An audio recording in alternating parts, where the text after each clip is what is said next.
No gold, Major. You're the one that told us there was gold here, Marie. Vive la France! Stay out!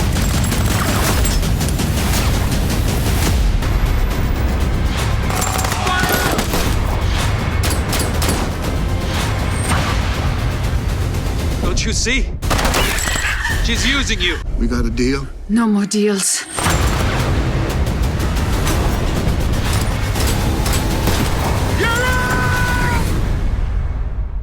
Hi, Jeffrey. How are you? Oh, Jesse, Jeff in Las Vegas, man. What a thrill to meet you. Thank you for joining me today to talk about Hell Hath No Fury. Man, as soon as I saw this, I'm like, I got to talk to the director. I just love this movie. I mean, you got Nazis, you got gold. I mean, where can you go wrong, right? Exactly. That was a wonderful, wonderful content that's doesn't leave much for me to do. Oh, yeah. Well, let's talk about the character of Marie. I think that she's going to go down in film history as one of the strongest leading women in an action film, like Ripley and Aliens. And I mean, she has such a presence in this movie. And her character was accused of being a collaborator, and they cut her hair, which actually happened to collaborators in World War II at the end, didn't it? Absolutely. It was this was written by a French person, so it was an interesting perspective on the whole Second World War thing.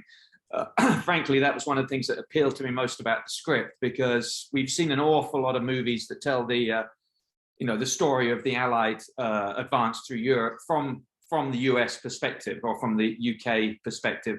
And this was written by a French guy who was a national, and it gave a sort of rather more complex take on what is a familiar, background for me, and it really appealed. The Americans weren't instantaneously the white knights, the saviors. They were a lot more complex, which for French people was what they actually experienced. When the Americans landed, they were told to shoot anyone with a firearm. They didn't know if it was Vichy French or French resistance. It was a very complex time, and they witnessed these reparations, which in many cases were awful. The women or the guys, because the men were punished in reparations as well. They were tarred and feathered, were stomped, were beaten, were shot against the wall. There was a lot of anger coming out that had been suppressed for the entire, for the years of occupation that they've been under. And a lot of people with a bone to pick or a particular secret to hide were some of the guys who were the most guilty were often the guys doing leading the reparation. And it was an interesting time, and we don't know an awful lot about it. It's not in movies very much now. It was more in movies when I was growing up in England, but less, we're less aware of that aspect of the Second World War. And I thought it was a really original setting, but a familiar one, if you know what I mean. We're all familiar with the World War II film, but this particular way of telling the story I felt was unique and interesting, and would stick in people's minds.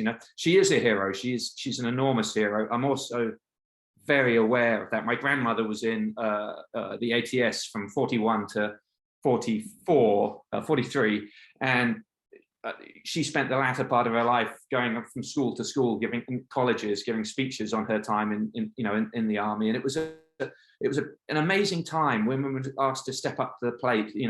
A lot of the men were away, and it was left with old age pensioners and young kids, and the women took over what had previously for generations been, male only forms of employment. And it was an interesting time. And a lot of them became very self-aware, very confident, and realized that they had far more potential than they thought they had. And Marie is an amalgamation of these heroes, these characters that I feel have been given short thrift. And so we needed someone really good to do that. I think Nina stepped up to the plate. She was incredible. Oh, absolutely. And she traded her life for buried treasure. I mean, she's being hunted on both sides, but she also has another ulterior motive going on, because this Nazi commander that she's been dating killed her parents. So she's getting information, intel for the underground, but also she's leading a secret life. So it's frustrating watching this movie, because she's doing the right thing, but most people don't know she's doing it. You don't know it. You don't know who to root for the first third of the movie. You really are lost.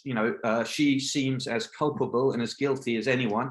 The Americans are really unpleasant. You know, they've been through war. You know, they've fought their way up through Sicily, southern Italy. They've seen some of the worst fighting in World War II. I mean, it was brutal. You know, they would take towns. The Germans would take the town back. The Americans would have to fight again. They'd lose more people for 100 yards, for half a mile, for a quarter of a mile of territory, which they'd lose the following night, you know, and then have to go and take. It was a brutal combat, and it does something to your soul. You don't come out of that a normal guy with a clear moral compass. You are twisted. You are different, and I wanted to reflect that in these guys. It was very important to me, and they were quite uncomfortable. The actors were not so much Tim. He took to it straight away. Coming from Ireland, he understands the multifaceted nature of war. But Lewis was concerned, and he said to me, who am I? What am I doing? How am I playing this part? Am I a good guy? Am I a bad guy?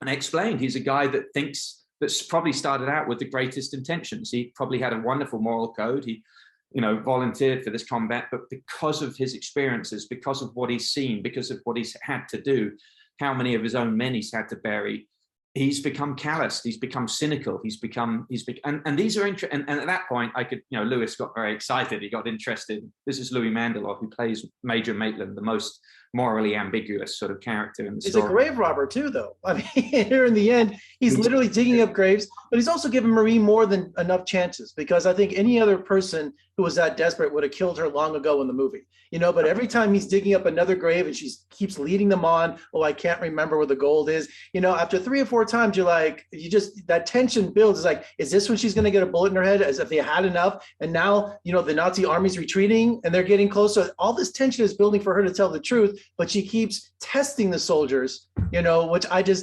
know if there was some sort of sick joke on her behalf or what. There was an element of that in there, but the main thing was she was aware that there are 3 forces that were coming after her. The French resistance, to whom she has a very questionable relationship. They were not communicating with each other, which often happened in World War II, and where she was working as a double agent, they didn't, you know, one facet of the French resistance had no idea that she was a double agent. They picked her up and just saw her as a collaborator. So she has a very complex relationship with them, but also knows that there are other agenda there as well. The Nazi she has an extraordinarily complex relationship with. She has been sleeping with him with the view to kill him, to assassinate him. But something more has happened. He's a very compelling and sympathetic character, and there may well be something there, which is something that happened with a lot of these women who had to do this incredibly difficult work. She's an innocent girl. She's from a farm background. She explains that in the film, but she, you know, because of her looks and who she is and where she is, she you know, the resistance realized she's a powerful commodity to them, and so she uses that, but then it becomes clouded and awkward in her mind, but she always sticks to her goal. She never deviates. When she has to pull the trigger, she absolutely does, but it breaks her up as well. And with the Americans, it's even more complex. She doesn't have much with them. She doesn't like them. There's no reason to really sympathize, for her to sympathize with them. As far as she's concerned, they're just another bunch of murderers wearing a different uniform. She's also spent 3 years in Ravensbrück by this point, and probably has a rather twisted view of all males in uniform, you know, professing to follow either nationalism or patriotism. You know, it's a complex character, and I think it was important to sort of show this kind of person, because in many ways she represents the most moral high ground at the end of the movie. She is the only one that has a clear conscience, really, by the time it's all over. I love the 2 French characters. I mean, they were like tunnel rats, like moles. I mean, everyone in this movie was just filthy and dirty the entire time, weren't they? Just blood and dirt. You know, we shot this film during COVID, so we bubbled with the crew and cast. There were no visitors. No one was allowed to leave unless they had a really important reason. This was early in COVID, when we weren't quite sure the level of the pandemic. Prior to this, I'd been going vegetables, thinking that there was going to be a Mad Max sort of, you know, potential block out with shops being closed. It was a strange time. It was interesting. It was colorful.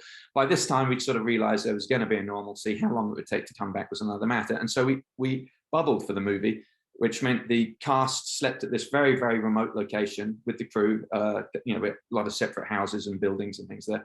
and we were not in cell or internet range, which meant that everyone had to take a step back and almost go back to a time, an era when filmmakers would disappear in tents. They'd be gone for a few weeks and come back with this movie. And there's something wonderful to that, Jeffrey. There's something really, really fantastic that allows the creative juices to flow, because you're waking up and going to bed and sleeping and dreaming your character. I shot the film in almost chronological order, which means we matched the script. So as the characters learned about themselves and each other, that was how they were in the scene, you know, and it was reflected. They didn't have to sort of think, shit, where am I at this point in the movie? Where do I, you know, where's my level of anger? They were literally there because the day before we'd been shooting the cause of whatever that emotion was. Bruises were left, and cuts and scratches and burns, which, by the way, this entire cast didn't come, you know, no one came out unscathed. Poor Dominic Vandenberg probably was the most beaten up of everyone. I mean, he was bruised, and he was shot with the Zerk gun, which is the special effect gun which makes the sparks. It's a paintball gun, but it fires a very hard paintball. But somehow, as often happens, something went wrong and it deflected and hit him in the cheek. But this big bruise you see through the whole movie is there. I mean, yeah, and I heard there wasn't a day where your pants or shirt didn't make it, where they got torn up, right?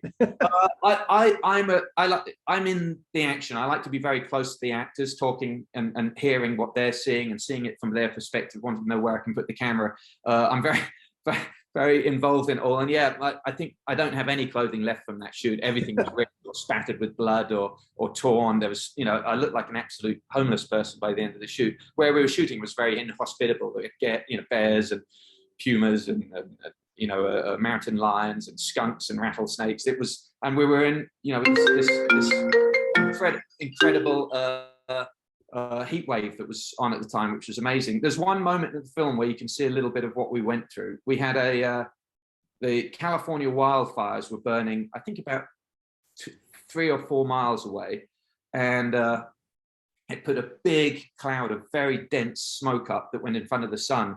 And this dense layer of smoke formed its micro atmosphere. And I don't know if you're aware of this, but you have a thunderstorm, a miniature thunderstorm and lightning storm that happens within this very small space. Whereas, you know, 2 miles away or 15 miles away in Los Angeles, it's 106 degrees, you know. And so we were filming, and it's the scene where the two French guys, where Charles says to Dominique, she's here, she's come back, she's returned. And Dominic's character says, who? And Charles says, Marie, the beautiful Marie, your old girlfriend. At that point, we had a thunder roar, rumble, like that, and a wave of wind blew through the set, and it blows the curtain right in, and it's the most amazing moment. All of our hair stood on end, and we left the movie, even though it doesn't really have continuity, but you'll see that wind go, and it was quite a special feeling making the film. There are a lot of moments like that I hope somehow transcend the screen, and when people watch this, they feel a little bit of the magic that went into it, you know? Oh, absolutely. I have to talk to you about my favorite scene, and that was when he was shooting the skulls off Marie's head. Not only was it just, you know, one of the most tense scenes, you kept getting closer and closer. So every time they kept shooting and putting new skulls on her head, you were getting closer to her face, just building the tension. And I was wondering, that looked pretty serious, you know, in terms of the action. And how did you do those effects where you were shooting them off her head? Because it looked pretty real. We're very practical. I like to do everything with practical effects as possible. I work with a guy called Josh Hakian, who's an old school special effects man. He's very, very safe, but very imaginative, very creative. He knows how to use explosive like an artist knows how to use a paintbrush. He'll use a small strip of primer cord and blow something off, but not damage something that's centimeters away from the explosion. He's very, very skillful. We don't really have artisans like that anymore. You know, he's very smart, and he built wax skulls that were very lightweight. If you pressed your little finger on it, it would dent it, you know, and they were painted to look like the real skull that we had. She had a layer of neoprene on her head with steel on top of the neoprene to protect any kind of downward thrust. A very, very small explosive was put against the steel, you know, that was coming from the head, that would be directed absolutely upwards, that with no force going down, so that it would shatter the paperweight skull on her head. We tested this with a dummy. He then showed me videotape of him doing it with his assistant, a special effects assistant. I was nervous. I put my stunt coordinator, poor Luc Lafontaine, who plays one of the characters in the movie, I put him in and had him get his get the skull shot off his head. Only at this time, when Nina had watched and I had watched, and we were absolutely thoroughly convinced that there was no damage going to be done, did Nina go in there, and she did it. And I think she ended up doing it 3 or 4 times. And all of the reaction that she gives and the screaming, that's all her acting. There was no, she couldn't feel anything on her head. Right. That was a spectacular scene. And I would think, was this a closed set? Because you couldn't have the actors wandering off in Nazi uniforms, I would think. Or well, where we shot was 2 miles from the nearest highway. We're in a very, very remote location. And that highway is, 2 cars go by per day. We're right very, very much in the middle of nowhere, which is a wonderful thing. It allows you to be yourself. But because of COVID, we had a very reduced unit. I think at times it was like 5 people, behind the camera. And then it went up to about 7 or 10 when we had the bigger days where you need to obviously dress more people and put makeup on more people. But I shoot with a very small unit. I knew what we wanted to do with the basic feel of the film initially in my mind artistically was it was a handheld documentarian style following of what was going on, but then as we spoke more, it became more creative and you did. It was visual. It was amazing. Yeah, you did such a great job, Jesse. I mean, I just love the historical aspect from it. I hope it's a compliment. Like I say, it's very Tarantino-esque, if you know what I mean, because you don't play it like a straight kind of World War II film. You've got that kind of like, it felt modern. Does that make sense? It's the biggest compliment you can give. I'm a huge fan of his work, but obviously you tried very, very hard not to be influenced by such specific artists. I tried to go further back. The films we watched, when we watched it, were things like Come and See and Walk in the Sun, those kind of pictures. My DP and I watched a lot of post Saving Private Ryan and Band of Brothers films. We felt they all looked identical. They all had the same. They were all copying Saving Private Ryan, with the handheld camera and the wobbly shutter and the frenetic cutting. We thought we just don't want to do that. It's what everyone does, and it's so boring. We attempted to watch about 30 or 40 of these modern World War II takes, and they're just depressing. By then, I said to him, "We have to stop doing this. I'm not going to want to make this movie if we keep watching." So we went back to different source material, and because it's such a different way to tell a traditional story, we wanted to tell the story as traditionally as possible, to try and bring the audience in, to trick them into thinking. And so the films we watched were things like The Great Escape, Kelly's Heroes, Where Eagles Dare, The Eagle Has Landed, these wonderful pictures from the 60s and early 70s that were shot on beautiful, beautiful anamorphic lenses, with a slight distortion at the edges, and the actors playing almost in a theatrical, meaning a theater company way, and the camera moving in when it wanted a close-up, and the camera moving out when you wanted a wide, not quickly swapping the lens over to a different focal length, just moving physically, everything. This takes a long time. It's a lot longer to shoot a film like that. It's not like an indie film, because you're shooting it like a traditional Hollywood movie from the 50s or 60s. Yeah. So, this movie definitely has its own style. It felt contemporary. It felt different. It's just fantastic. Thank you for giving me one of my favorite films of the year, Jesse. And I can't wait to see what you do next, man, because I've become a fan.